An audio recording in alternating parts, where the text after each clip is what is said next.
거룩한 교회 성도 여러분, 이 영상을 보시는 하나님 나라의 귀한 자녀 여러분, 오늘은 2023년 3월 12일 거룩한 주일입니다. 오늘 매일성경 본문에서는 천국으로 부름 받은 제자들에게 예수님이 주시는 아름다운 비유입니다. 포도원 주인이 하루 일과가 끝나고 품삯을 정산합니다.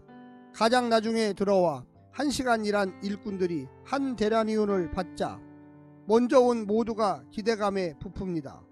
그러나 모두가 동일한 싹을 받자 가장 먼저 와서 가장 오래 일한 자들이 원망을 합니다.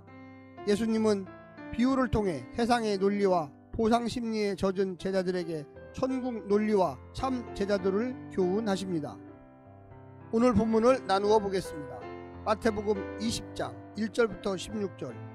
포도원 품꾼 비유. 천국은 마치 포도원 주인의 일꾼 고용, 임금 정산, 먼저 온 자들의 원망, 주인의 반론과 책망, 나중된 자와 먼저 된 자.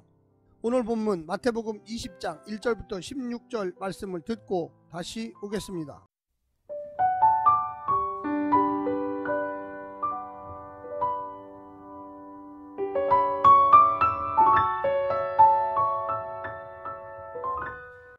마태복음 20장.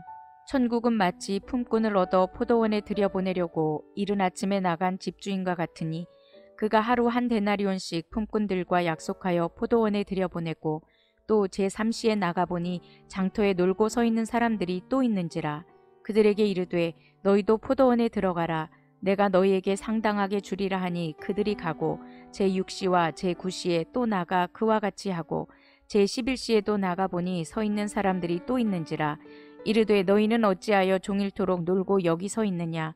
이르되 우리를 품꾼으로 쓰는 이가 없음이니이다. 이르되 너희도 포도원에 들어가라 하니라.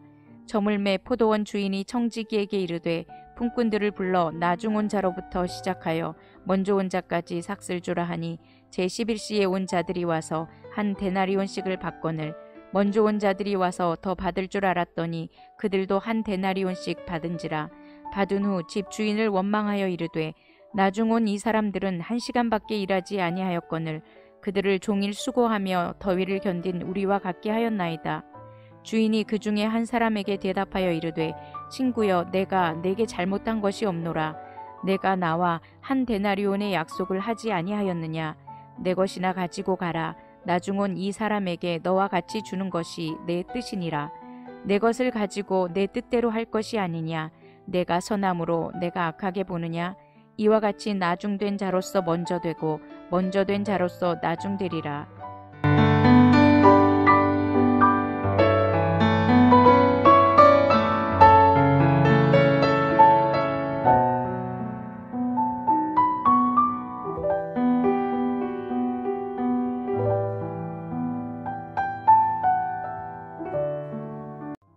앞서 남들보다 훨씬 더 많은 희생을 감내하고 주를 따른 보상이 무엇이냐는 베드로의 질문에는 수고한 만큼 합당한 보상을 기대하는 심리가 녹아져 있습니다. 이에 대해 예수님은 먼저 된 자가 나중 된 자는 반전을 말씀하셨고 그 반전은 세상 논리가 아닌 천국의 논리에 근거합니다. 본단락은 그 논리를 더욱 선명하게 펼치시는 예수님의 포도원 품꾼 비유입니다. 오늘 본문을 세 부분으로 나누어 자세히 설명드리겠습니다. 첫 번째, 일할 기회를 주시는 포도원 주인. 포도원 주인은 이른 아침부터 나가서 포도원에서 일할 품꾼을 찾습니다. 그만큼 일이 많아서 아침 일찍부터 서두를 수도 있었지만 아침 일찍부터 귀하디 귀한 일자리를 얻기 위하여 추위를 견디며 서 있는 품꾼들을 주인이 배려하고 있다는 인상도 받습니다. 품꾼들이 일거리를 얻은 것은 새벽부터 서두른 자신들의 노력 덕분이기도 하지만 새벽부터 품꾼을 찾은 주인의 긍휼 덕분이기도 합니다. 이것이 바로 은혜입니다. 은혜가 우리의 노력을 배제하지 않지만 우리의 노력만으로 얻을 수 없는 것도 역시 은혜입니다. 두 번째는 포도원보다 품꾼을 생각하는 주인. 이미 품꾼을 확보했음에도 3시와 6시와 9시에도 인력시장에 나가서 일거리를 찾고 있는 품꾼들을 포도원에 들여 보내주십니다. 이쯤 되면 주인의 관심은 포도원이 아닙니다. 일거리가 있어서 품꾼을 찾는 것이 아니고 품꾼들에게 싹을 주기 위해 일거리를 만드는 사람이라는 것을 알 수 있습니다. 심지어 하루가 저물기 직전인 11시, 오늘날의 시간으로는 오후 5시에도 인력시장에 나가고 있습니다. 여전히 거기서 있는 사람들이 있습니다. 분명 약한 자이고 작은 자들입니다. 일을 가장 못할 만큼 조건을 가진 자들입니다. 주인은 그 역시 불러서 일할 기회를 제공해 줍니다. 이것이 바로 천국의 은혜입니다. 마지막 세 번째는 은혜의 원리로 작동하는 천국. 이제 품삯을 지불할 시간이 되었습니다. 주인은 모든 자에게 당시의 일반적인 임금을 약속했습니다.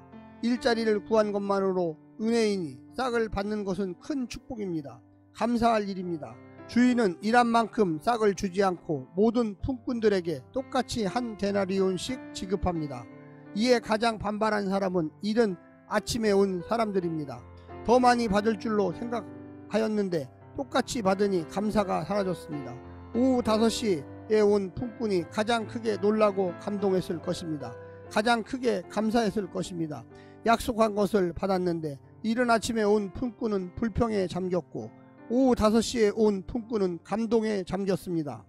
하나님 나라는 은혜의 나라입니다. 나중된 자가 먼저 되는 것은 그가 더 크게 은혜를 깨닫고 감사하기 때문입니다. 모든 것이 은혜인데 그걸 어떻게 깨닫고 반응하는지가 우리의 신앙을 결정합니다.